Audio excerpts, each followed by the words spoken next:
Sup nerds and welcome to the demo for Sintopia. This is an upcoming game by Paradise Games, published by Team 17, and it plays sort of like Black and White meets Two Point Hospital meets Satisfactory. Confused?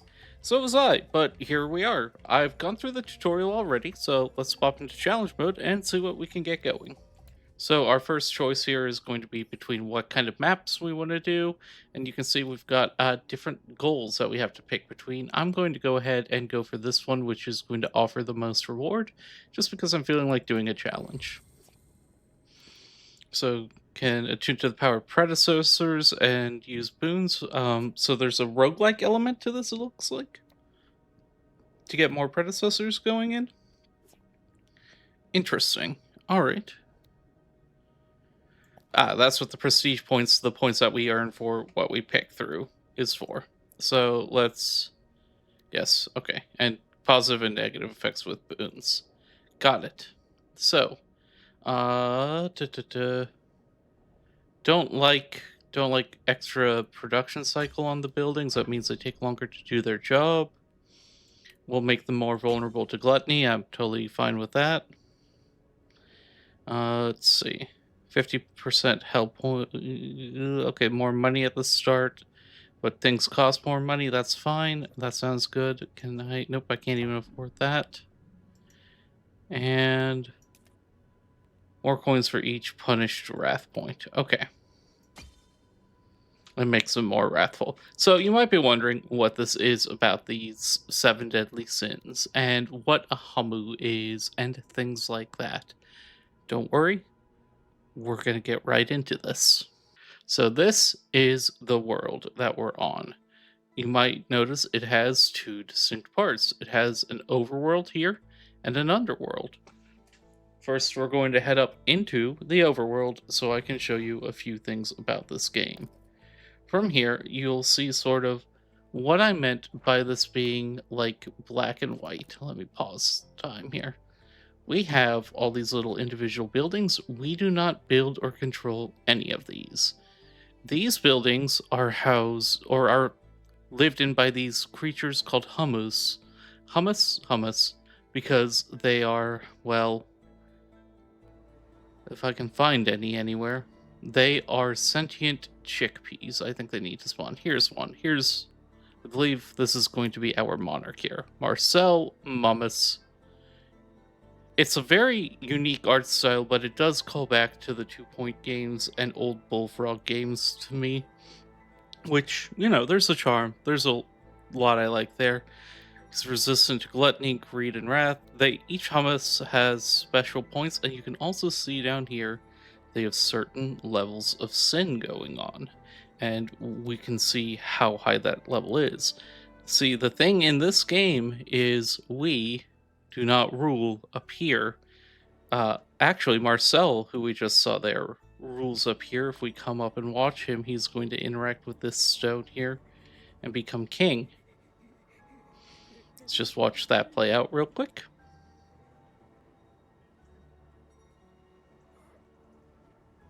And any moment now. Up he goes. And the hummus have a new king. So, each king has different traits that they are affiliated with, different personalities. Let's see. I don't think that's fully loaded up yet. No, it has. So extra life, and kings are going to have specific goals and ruling styles. That's up here. So this is an idealist collectivist, is going to be focusing on reducing hunger in the society, which will improve gluttony, which is good with some of the other things we had. So I'm totally fine with that. So Marcel is in charge of kind of guiding how these little derps run around and do their lives. There's other things we could get. We could get like explorers or so on, but we can only interact with the overworld. That what you just saw there is very important in one way, and that way is through casting a spell. So let's take this rock here, and I only have one spell at the moment. We can push. That did not work there. We'll find something I can push properly. Realized I was being very silly. There's one clear thing that I can push properly, and I just need to find it. Here we go. We have a hummus. This is what I can push properly. So we will go ahead and get into the slowest speed possible just to watch this play out. And I will cast the spell, and it will hit, and off she goes. Very dramatic, very beautiful. And she's died.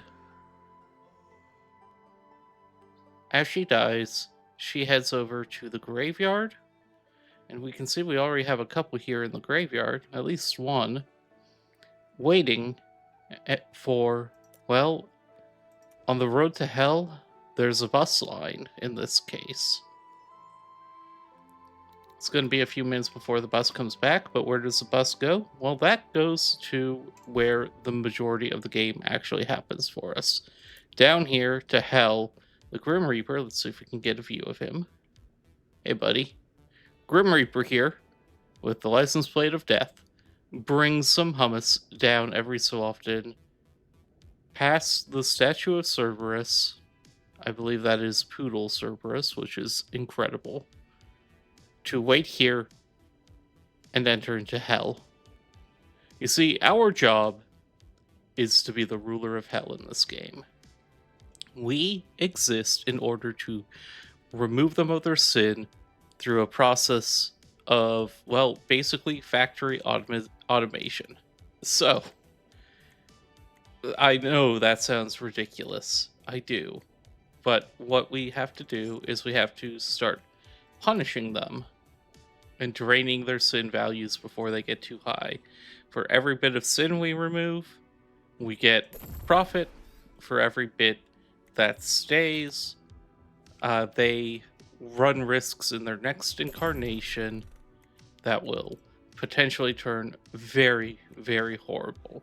So we're getting two of the Omniscient Doctors here. This is basically the GP's office in a game like 2 Point Hospital, just the general processing points where we can find out more of what we need. We don't have any more specialized buildings. Part of this is a demo, as I said, and part of it is just that our tech levels are still pretty low.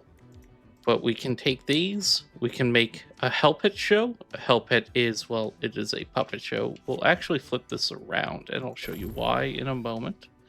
We'll make this the exit, that the entrance. And we'll make also, while we're setting down buildings, the last building we really need is a break room. This is going to be for our imp staff. So, now we have to lay the roads, which are functionally like conveyor belts. Grab a little bit right here, stretch it out.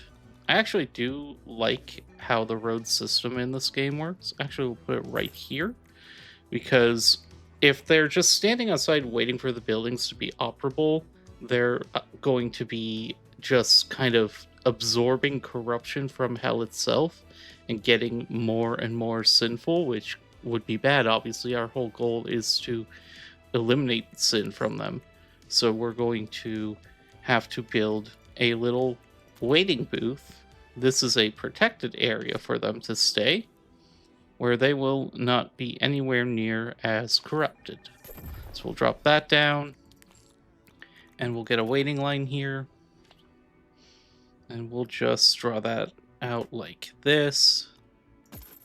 Then down here, then over here, then back up here, and over here. And there we go.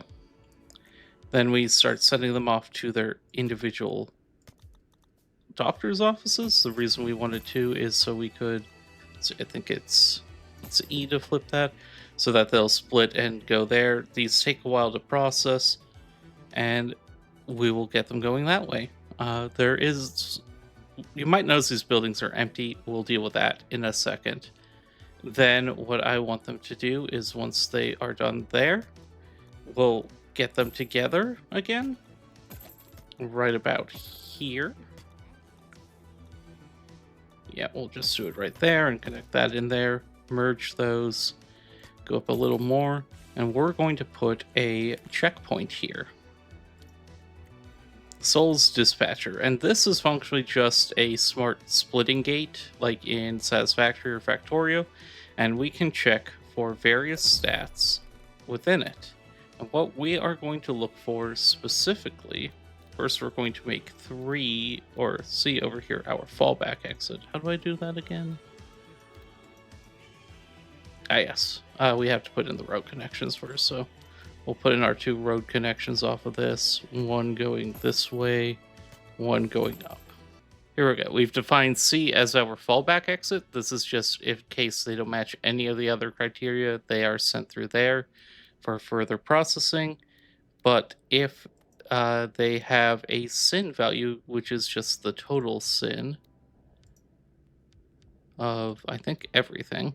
Yeah, this is sinometer, so the cumulative value of over, let's see, we'll make it of over, no, it's less than 40. We want it less than 40 to get them sent through. I'm going to actually even make it less than 30 because it's going to take some time for them to walk up there. I promise this will all start making some sense soon. We'll take some new roads, connect this over here and down here. So if they're still too sinful, they come back here, head into this place, and then they head right back down. And we're going to bring them right back into the main line. So that is the basics for our hummus. We also have to make another type of road, and that is going to be for the imps. These are the staff. They need to rest now and then. We will put this here. It's going to have a branch going up here to get back into this building. And it's also going to go up here, connect here, connect into this. Pretty sure I did this wrong, but it's free to undo. So one moment, just as I scoot everything back just a touch. Right, so I shifted everything, connected up the Sin Road, or the Imp Road. Our imps will walk from the break room, connect into the various points, and get to work. The imps can walk either direction along their road. They're not funneled in one way like the hummus are, which the hummus have to follow these arrows and everything in. We also want to get, well, I'm just going to actually just start things moving now just so you can see. Here we go. The hummus start heading out. They head over here. And they're going to hit into the waiting room, but I have no employee assigned. So what I need to do is go into our management. It's secretaries who run the waiting room because, well, we've got some stereotypes going on in this game, if I'm completely honest. But we're going to go ahead and have Janet Spears here handle this. She has a nice trait of perfectionist, so she's a little bit faster. She has a pretty long or pretty quick work time. She's relatively cheap. I think that this is going to be a good addition. So we'll grab her real quick and we can just set her right there. And she will get to work.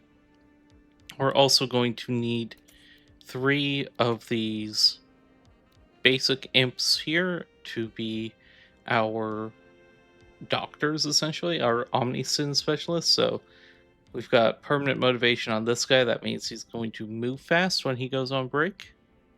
So we'll get him in right over here. This guy actually works in our Help It show, so this is our entertainer for the Help It show. And we need to get a couple of the just kind of, what are they called? Is there a specific term for them? I'm not sure, but this kind of imp to handle the doctors. So let's see, what's this guy? Deviant Hater, 5% purge from the highest sin when treating deviant souls, but we don't have them, so ideally we're not going to. Oh, he gives more money when he goes on break. I'm going to take him. And one last guy. Well, let's see, Bruce Zoloft here. Oh, he's a slacker. We don't have to pay him for this level, but he takes longer breaks. This guy takes like half again as long though to keep working. I think I'm gonna actually take the slacker and toss him in there. Being cheap isn't bad in the early game. It makes things go. Then our last thing we have to do is going to be connecting this building here all the way up to this little contraption here, which is our resurrection portal. I forget the actual term for it, but that's what it is. It is a resurrection portal. While we're paused, you can see we're not actually spending any money. It's kind of just sitting there waiting for us to do it, which is good. So now let's go ahead and watch this play out. The hummus are getting into the little lines, heading over. Are you already going on break, man? Already going on break. Anyway, hummus gets processed. This one has 51 sin, mostly in pride and envy. Heads off to be treated. The Omni Sin Doctor can handle everything, so off they go there. And in the meantime, we're getting our next hummus who's going to come forward in the line when she's called. But watching a little motivational video, little educational video about why you shouldn't sin, and so on. We're making some money doing this. We'll find out here if she's been processed well enough to head on, or if she has to stay here. And if she has to stay here, she'll be sent through the Help It Show and back. The Help It Show, what it generates is basically our ability to cast spells, our mana. It's called Faith Coins in this game. And the little Omnisin Doctors here, they generate our Purgadollars, which are our basic currency for building out and expanding this structure. So that's the core way this game works. We go up here, we get souls either that we have generated or who have died from various causes in the overworld. They die, they're picked up by the bus, they come down to hell, we treat them for their sins, we send them off to be reincarnated, they come back up, and based on the previous night's activities, the game calls it shaboinking. The game calls it shaboinking. Based on those activities, a certain number will be resurrected the next day at the Natality Beacon. We can also get new souls created this way. They'll head back down into the world, and well, the cycle begins again. Our goal is to try to keep. Actually, they'll come back up as resurrections, and shaboinking creates new souls. Got it. Like I said, I did play around with this some. I'm not fully versed in this game, but you know. So this is a cute little game I saw and wanted to show off a little. I think it has a lot of potential. It's still very much early access. I think there's a lot of interesting combinations of ideas. You can see down here, we're gathering a ton of fish because of the king's focus on food. If we look at some of these guys, they're getting a lot of wrath. We mentioned that before. Decent amount of greed and so on. And that's just sort of the way it goes. One thing we really have to be careful of is if we take a look at a hummus again, let's just grab a Genevieve Smart Gaze here. All the different stats, all the different alterations, they're great. What we have to worry about is crossing here past the line of 50 sin in any individual category. When they cross that line, they become what's known as a deviant. Deviants cause more change in the hummus around them. They are harder to treat, and they can really mess things up. If they go all the way up to 100, they turn into a demon, which is functionally a raid boss from what I saw. A really intense creature that needs to be dealt with and will probably kill a lot of hummus in the process. From what I understand, that can straight up be a game ender. Now, let's say you don't like the king's policies. Let's say we didn't like that there was a lot of gluttony going on here. Well, that's pretty easy. Oh, nope. I have to actually hit the spell. We just focus on killing the king. Oh yeah. Okay. So if too many people die, soul rot becomes an issue, and they'll turn into zombies. I did not name them. Anyway, King's been beaten around a bit. We're not actually interested in killing them right now, but that same process we saw at the start will happen. A random hummus is going to be picked, brought up to the church, and turned into the new king, which might change a lot of things. We do have to keep an eye on the king's sinometer, and if it goes too far, might take them out that way. So we have to hope that enough are processing here. I think we can see soul rot. Yeah, over here on the left. If they don't get handled quickly enough, they start turning into zombies, obviously, and they have to, well, be taken out. So ideally, we're not trying to kill too many of them. Yeah, that's the game. We get them in, we process them through. Please tell me more are being processed through. Yeah. We still do have some in here. I think it's just that our imp here is taking a very long break, perhaps. Where's our third imp? What are you doing just standing around here, guy? Get to work. You are a proper sad imp. You should be processing people. We are starting to see things backing up here. Now, there is one last thing we can do. We have decorations of various sorts. These decorations are used in order to make either hummus or imps move faster. So I'm going to put a hanging cage right here, and this should be speeding up all the hummus coming through, at least early on. Like, it's a very short distance they're being sped up, but I'm okay with that. And we are going to put in a couple right around here, just to keep them moving. These cause fear, and fear motivates them like nothing else. It doesn't really seem to matter which ones you pick. They just need to be afraid. Then the imps need to be motivated. So we use the same kind of setup, including, yes, wacky wavy arm waving inflatable tube men, and just make sure that they're being motivated to be happier. We can see this one's running around a little quicker. So that's kind of this game. I think we're having huge processing issues already, aren't we? I'm going to go ahead and make a third Omniscient Doctor. Never mind, can't afford it. So it turns out my doctor here wasn't able to go on, get to the break room. I just ended up extending the imp road back here. That should hopefully give him a way to do that. So there's more we can do. If people have low sin levels, they can become saints. If they have high sin levels, they become demons, like we said. Here we're seeing them, a few go through the Hell Pit portal because they were not low enough in sin. Like, yeah, still had 20. At 21, you should have gone through. What's sin value of less than 50? Apply. Don't think that rule was actually applied, so that's also part of why we're having this backup, is that nobody was actually going through and getting resurrected. Let's watch this one process through. Total sin value of 39 should be pretty quick. Watches a informative video about how bad sin is.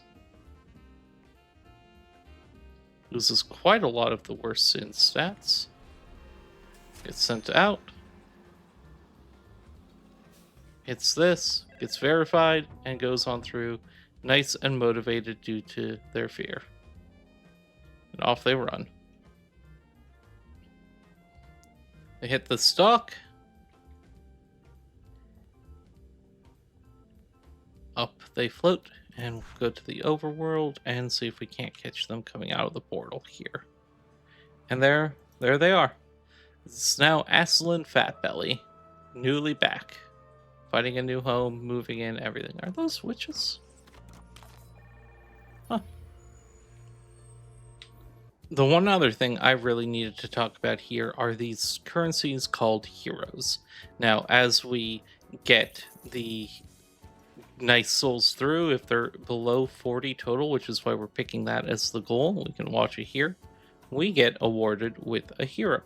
Soul should have just gone up. Yep, we are now at 5. With that, we can open our Liber Administratum, our administration book, and we can start unlocking new spells, new texts. You can see most of them are locked off here due to early access, but we have like an omni-sin combobulator, so we can just take the sins from different places and bring them into one. We have better imp roads, better soul roads, just a lot of different specializations that we can focus our people into. Uh, Better props, better spells, sort of the things you would expect in research in a game like this, and just other ways to improve our general technology. So that's the cycle of the game. Make sure we're getting purga dollars, make sure we're getting faith coins, processing the imps, bringing them through, getting God, this is definitely backed up a bit. I mean, we don't even have the imps to hire, do we? We got more staff. So if I wanted to expand this out even further, I could. I probably would do a second waiting line at this point, though. I think it's literally just that they're all being attended to, isn't it? No, this one. Well, he doesn't. He doesn't have a break room. Anyway, we can kind of get a sense here of what this game is. Nothing in here should seem too unusual if you've ever played a factory game or any of these hospital museum management games. But I think it's a pretty cute idea of combining these and trying to bring in kind of the black and white aspect up here. You can see they're about to go and have some fun, and we can interrupt that if we want to try to keep the numbers down. So I'm gonna just do that tonight. So they're very they're very enthusiastic about their fun. Let's find a bell. Well, normally we would interrupt this show of eggplants and peaches with a bell. Seeing as I'm not seeing one that spawned is supposed to spawn on a random building, I want to try something else. Let's try lightning. Is that going to set them on fire? It's not, but if I want to, I could drop it like on this one right here and have them do the thriller dance, I suppose. It's just another spell option. Anyway, we could theoretically find a bell, hit it around, push it. We can also apparently light things on fire. The city grows on its own based on the sins of the people, of the values of the king, of everything like that. If we're not able to manage that, the city will collapse. That's basically the core of the game right now. So thank you all for watching. Gonna keep this episode short because it's a Saturday. Hope you have a great rest of your day.